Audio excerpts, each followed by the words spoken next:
This year's three-day route first takes us at night east to Ferrara. On day 2, it's south along the Adriatic and then west through the mountains to Rome. The final leg is north to Florence and back to Brescia. The start was incredible. All around us were hundreds of photographers and the enormous crowd.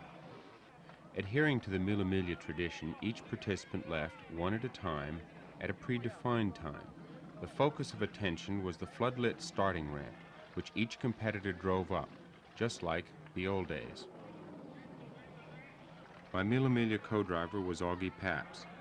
His memories of the incredible start. The start of the race I'll never forget. Going through a crowd of, it wasn't a crowd, it was a sea of people.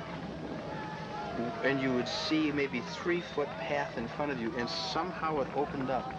And these people love to touch the drivers and the co-driver. And they're throwing flowers in, and they're reaching out to touch you.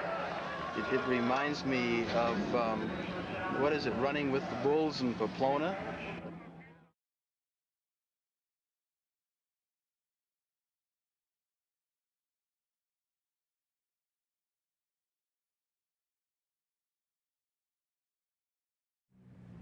Having been born in Italy, seen one of the original Mille Miglias, and now as a leading organizer of vintage motorsports in America, I asked Joe Marchetti, what is the Mille Miglia? I have to answer what the Mille Miglia is today. The Mille Miglia today is a rebirth of an historic event which you're trying to relive a great racing period in the history of the world, to bring back the glory, the fun, the sportsmanship, and leaving out the dangerous part. So it is a race, but it's also a rally. But more so than anything, it's a happening. It's a happening where everybody can enjoy, join in. It was 4 citizens of Brescia who conceived the original idea of a long distance through the streets race. They chose the Brescia-Rome-Brescia route when they realized that it covered exactly 1,600 kilometers, 1,000 miles, and accordingly the event could take the fitting and harmonious name Mille Miglia. Their idea evolved, in the words of Giovanni Lorani, author of the definitive book on the Mille Miglia, into the most dramatic race motorsport has ever known. On the ordinary roads which linked village to village, passing through towns, crossing rivers and mountains, hundreds of cars raced on with the aim of accomplishing at the highest speed in the shortest time a round tour of Italy.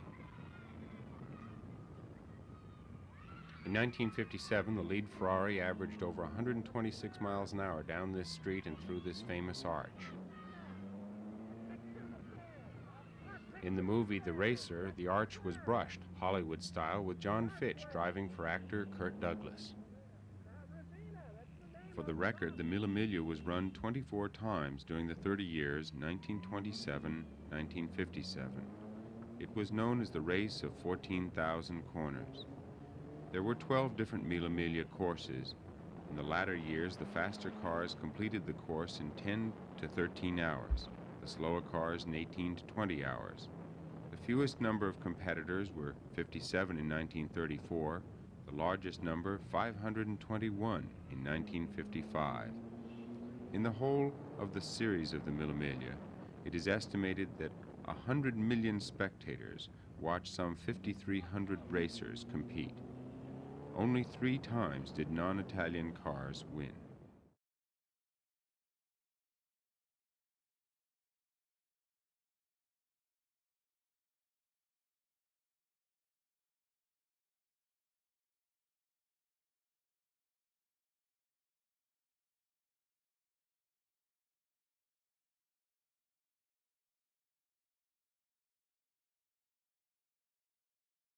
Commenting on the cordial hospitality, Bob Fergus. It was just the enthusiasm of the crowd was just overwhelming. I couldn't believe there'd be that many people that would give up their Sunday activities to stand on a street corner and watch 221 race cars go by. I was just amazed every time we'd see crowds, and as you remember, every village, the streets were just lined with people. and they all were smiling, and I thought our cockpit was going to fill up to the door jams with gifts and goodies that they gave us, candy, you know, and flowers, and wine, and all kinds of trinkets and things. It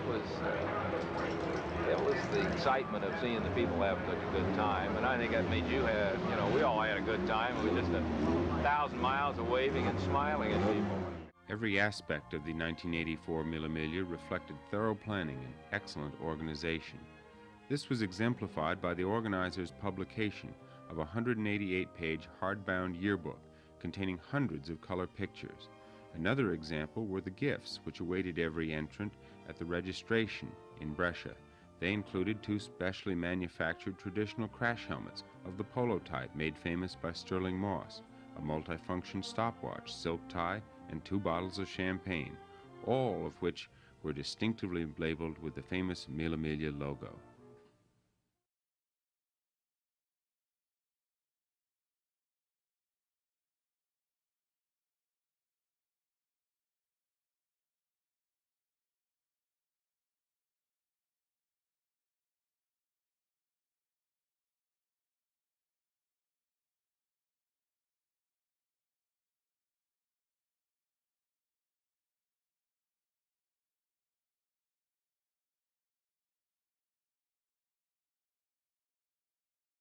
Driving a Renault this year in marked contrast to his Ferrari in 1957 was Piero Truffi, contestant in 13 events and winner of the last Mille Miglia race.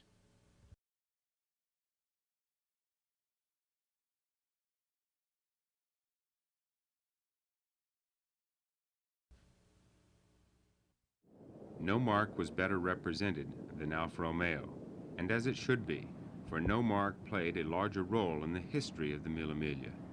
During the 1930s, it truly dominated the event. In total, Alfa Romeo won overall 11 of the 24 events and placed in the top 10 97 times. In addition, it achieved 37 class victories and placed first, second, or third in class in every Mille Miglia. The route for this, the last day, was north to Florence, Bologna, Modena, and finally Brescia. Covering the vintage Mille Miglia for the second time, and therefore uniquely able to compare the two, Road and Track's John Lamb. First year was absolutely charming because it was the first time they'd done it. And afterward, Martin and I were just completely in love with it. Came back and told everybody we knew about it and wondered how they could ever make it any better. Well, they did it by making it that much bigger and that much friendlier and that much more fun.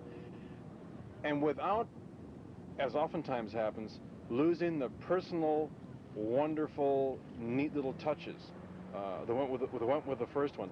So many times when people shoot for bigger and better, they lose that initial warmth and that sort of spontaneity and simpatico that just flowed the first time. Well, they had it the second time, only it was times 20. And it's going to be interesting next year to see if they can, and I suspect they can, make it even that much bigger and that much better. Because I think it's part of just the national Italian attitude. If you were to sit down and say, all right, we're going to make up a plan whereby the next one will be just as interesting and warm and just as much fun, you'd probably fail. But when it comes from the heart, the way this thing does, it's going to work. I would put money on it right now. I'm not a betting man. Fantasy Island, the popular television show where dreams come true. That's what the Mille Miglia experience was to Bob Bodine. Italy is the only place in the world that could happen. And it is one of the Fantasy Island episodes, I'm sure. I'm not for questioning that at all. It's just fabulous. The Fantasy Island for car buffs, no matter what you were driving, everybody felt like it was their show. I just can't say enough about that. Everybody I met, whether they were driving a 1-liter Douche Bonnet or a 9-liter Maserati, was just having a ball. In the true spirit of the event, and amazingly without any troubles, this Danish-owned 1927 Bugatti was driven to Italy, ran the entire Mille Miglia, and then completed its 3,000-mile automotive odyssey back to Denmark. For all who participated in the 1984 Mille Miglia, it was more than an exciting tour of 1,000 miles. It was also a montage of 1,000,000 memories, recalling one of his, Bob Fergus. I'll never forget, I guess it was on Sunday after we left Rome. We were coming out of one more small village with all the people in the village very enthusiastic and waving. We turned this corner, and there was a priest with 2 nuns, and there must have been 25 little girls out of school. And when they saw our car, and they just started jumping up and down. You thought it was a Toyota ad or something, and we're just leaping off the ground. Both the sisters and the father, everybody leaping off the ground with the rosaries flying in the air, and everybody waving and smiling. And I took both hands up and just went like that to them. But if we waved at one person, we must have waved at 1,000,000. As this beautiful 2-liter A6 GCS Maserati passes us, it's appropriate to reflect upon its role in the original Mille Miglia. Class champion 3 years in a row, 1954, 1955, and 1956. Sterling Moss raced a 4.5-liter Maserati like this one in the 1957 Mille Miglia, unfortunately retiring after only 12 kilometers. This year, Moss was also driving a Maserati and fared only slightly better. Barbara Fergus describes. He was driving with a German. He said, I speak Italian, I speak French, I speak English. I don't speak German. The damn car isn't working right, and I can't tell the guy. He was all over the road. I said to Robert, do you think Sterling feels all right? The car was weaving back and forth. He said, look at this steering wheel. And he was jiggling it like that. He said, I can't keep the darn thing on the road. And then if you remember, he was in Rome, and the next thing I saw, they were trailering his car to the finish line, and he went across the finish line. So I think Sterling did 1/2 of the race. You may have wondered about this bulge on my Cunningham. It's the oil cooler, reportedly straight out of an airplane. My co-driver Augie Paps reflecting about some of his most vivid memories. The things that flash through my mind are the wonderful times through the mountains and the lovely scenery, the breathtaking scenery that you really didn't have enough time to enjoy. But sometimes driving through the mountains, obviously you can't take the time to look because the minute you do, you're off the road. But we were going so bloody fast. And I remember one time when, Bob, you were driving with me, and you were trying, I think, to take some photographs, or rather some videotape. And I don't know how that possibly could have turned out, because you were going so fast and your camera was swinging around and I could hear you suck in your breath go and of course some of these crazy people and their Ferraris and Maseratis were going so fast. And the guys in the D-type Jaguars that were driving like bloody maniacs. And one time that we decided that we'd had enough of this D-type Jaguar stuff, and we just wanted to show them that the Cunningham still had something with it, and it sure did. We kept them behind us. One of the most interesting Ferraris was a 250 GT, which had finished a remarkable third in the 57 Mille Miglia, only 8 minutes behind the winner, Taruffi. Note, with that same time in the record-setting 55 event, the car would have been second to Moss and nearly 4 minutes ahead of Fangio's Mercedes 300 SLR. This year, the car and its illustrious 1957 driver were reunited. Recounting the event, car owner Bob Bodine. We met the original driver of our car, Oliver Jean de Bian, who was running for the factory at that time. It was really an exciting thing. I recognized him and said hello to him and found and we talked about the car, and he told us of all the experiences he had with it, some very enlightening, fun experiences for us who only know of these people from books. And throughout the rest of the trip, Mr. Jean de Bian was showing up next to our car and telling us about this and that experience that he had when he won the GT class in '57 with the car. Certain things that he said were actually applicable 20-some years later. The roads, he says, watch this section, it's very rough, on infinitum. It was really, really an experience. Again, Road and Track's John Lamb, who was traveling with renowned European journalist Ian Young.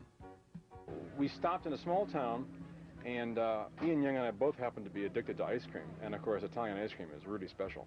And I said, quick, Ian, stop over there. They've got ice cream. So he came to a screech and all. I jumped out, ran up and said, Cioccolato, due. And they gave me 2 ice cream cones with 2 great big scoops of chocolate. And I reached in my pocket, and the guy put his hand on my hand and said, no, Mille Miglia, and sent us on our way with free ice cream. This sort of thing just happened all along the way. And that's the kind of spontaneity and simpatico that just, you could never plan for. It just has to happen, and it does there. It's Italy, you know. With another really unique story, Bill Pryor. We met a funeral. Now, where I live, traffic always pulls over and lets a funeral go by. It's just something you do out of respect. But this funeral stopped for us. They were coming toward us, and they all pulled over to the side of the road, and they rolled down their windows and they waved to us. And I was quite flabbergasted by that one.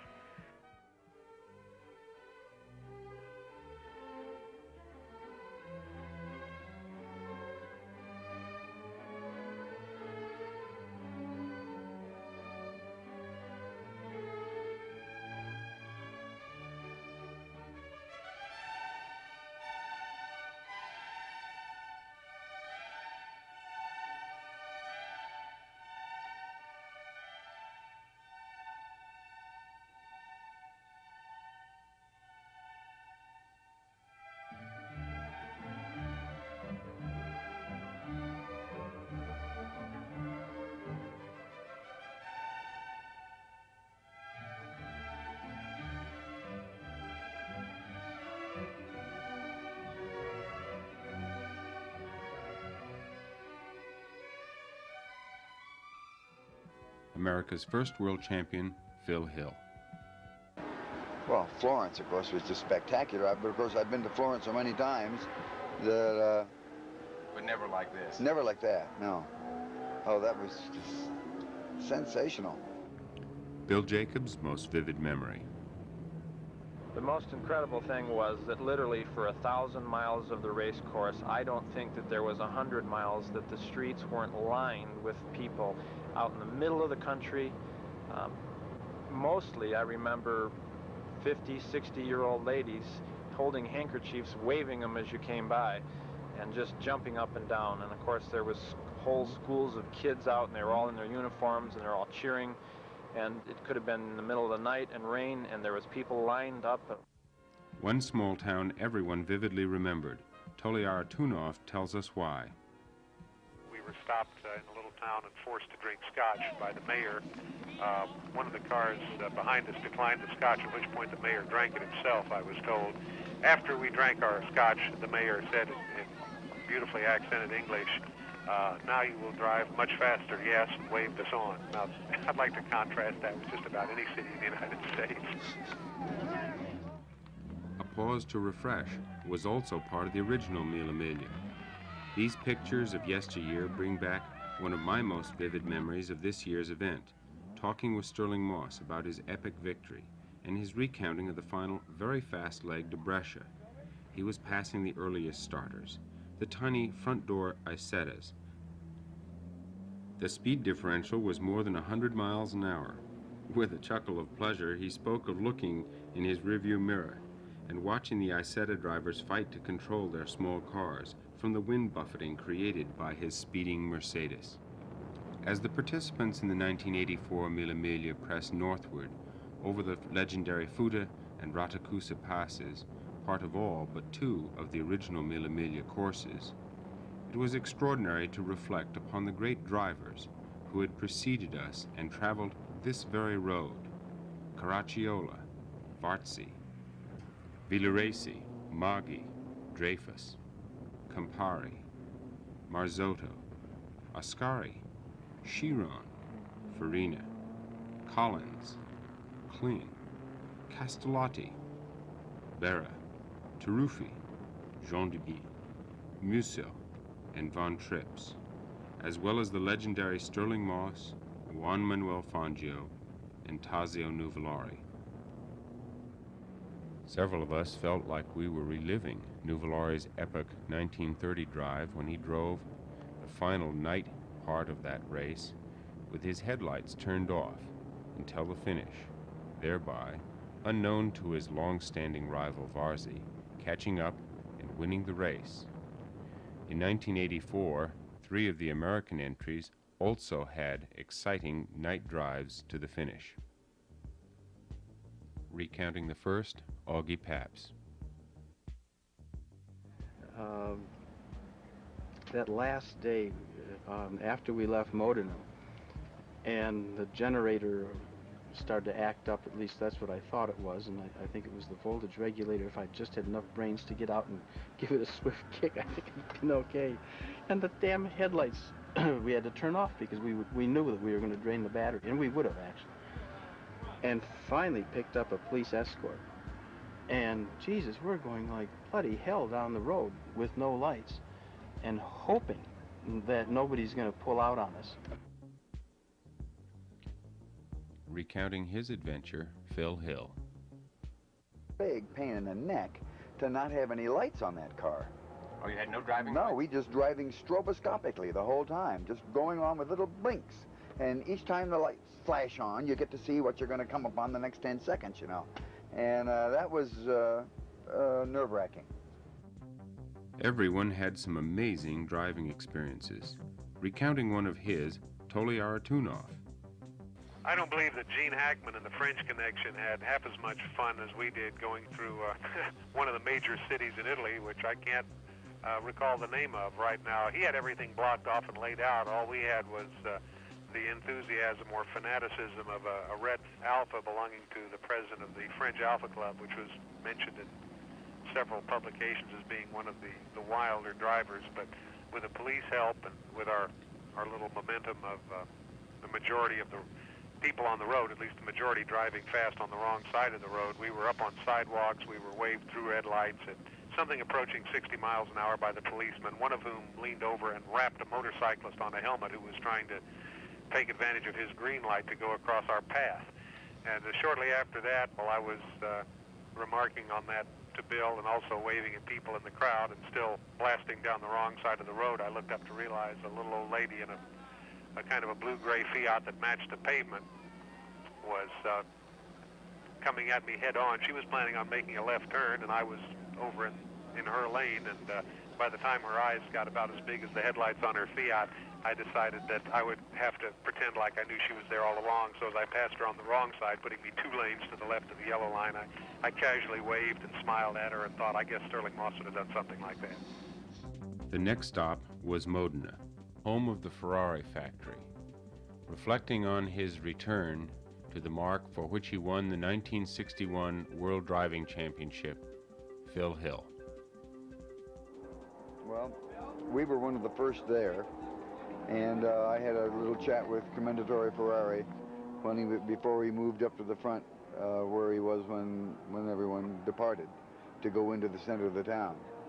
And it was a lot of fun talking to Florini and a number of the people that were there when I was there.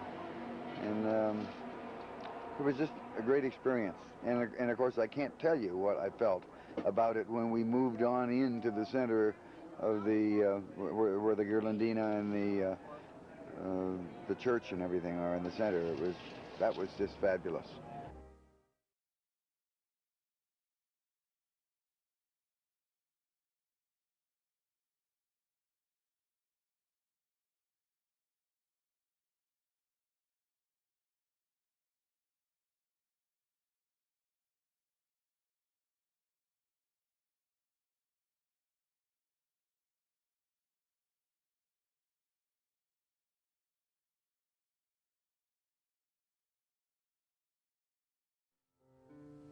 Now, having returned to Brescia and completed the Mille Miglia, it was time for the participants to reflect on their many memories.